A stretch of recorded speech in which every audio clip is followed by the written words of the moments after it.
Bright laughed the second she saw my dress, not smile, laugh. She looked right at me, raised her glass, and said loud enough for everyone to hear. Did he come here from a thrift store? A few people laughed. Someone almost choked on wine. I stood there holding the small gift bag I had brought, wearing the only dress shirt I still owned. They did not have stress from work.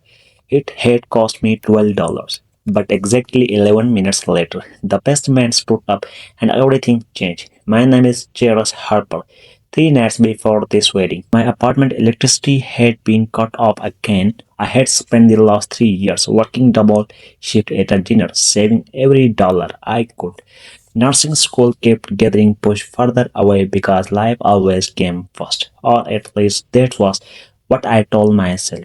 3 years earlier, I had been engaged to Ethan. My grandmother left me an inheritance after she passed.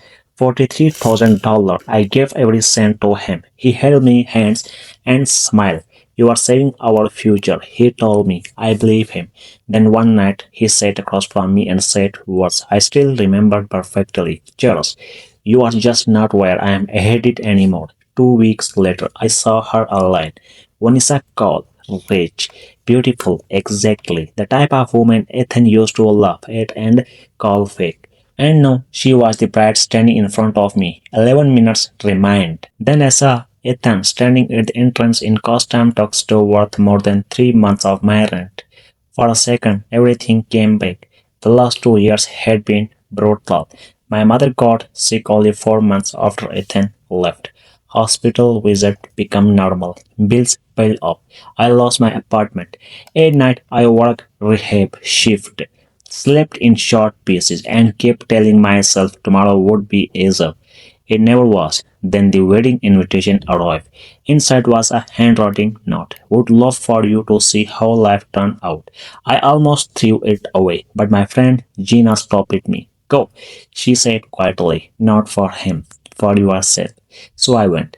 The place looked like something from a movie. Crystal chandeliers, well-lit parking, luxury car lined outside while I stepped out of an Uber, wearing my $12 outfit. Ethan saw me first. He walked over, nervous, smiled, hands in pocket. Cheers. Wow, you look good. Before I could answer, Vanessa appeared beside him.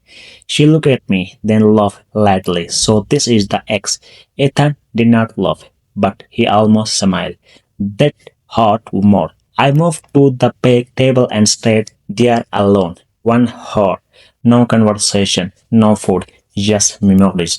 Then the doors opened again. Marcus had arrived. Ethan's face changed instantly. Panic. Marcus walked straight past him and stopped in front of me. He pulled me into a hug. You really don't know, do you?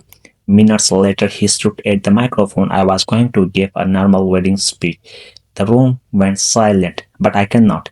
He lifted a folder, loan documents, $43,000, signed, date, not gift, loan. Vanessa slowly turned toward Ethan. Her voice dropped. You told me Charles was obsessed with you and that he begged you for money. No one laughed this time. His company collapsed within 2 months. Meanwhile, I restarted nursing school, but none of that happened yet. Because standing in that ballroom, holding those loan papers, another memory suddenly hit me.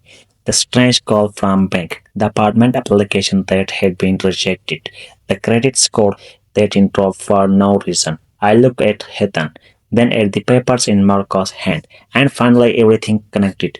My voice came out before I could stop it. You used my identity. The room went silent again. Ethan froze. You used my social record. Vanessa slowly stepped back. Marcus opened the folder wider. There were application, financial records, account tied to my information. My hands started shaking. For 2 years I thought life had simply crushed me. It did not. Someone had been pushing. Vanessa started at Ethan like she had never seen him before. Then suddenly, Spanish, Redwine covered his dog's gapes, exploded across the room. Vanessa pulled off her ring and threw it at him. You lied to everyone. Guests stood up. Phone came out. People shouted. Scotty rushed. The wedding ended before the cake was even cut. Outside, while Joe still echoed behind us, Marcus sat beside me. Crush, he said quietly. Don't confuse tiredness with weakness.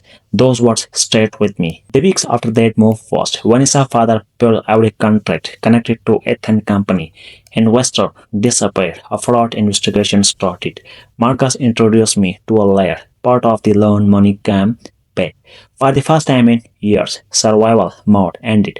I enrolled in nursing school again and finally chose myself because humiliation only destroys you if you agree with the people humiliating you. The man in the $12 outfit walked out with his dignity. The millionaires lost everything else.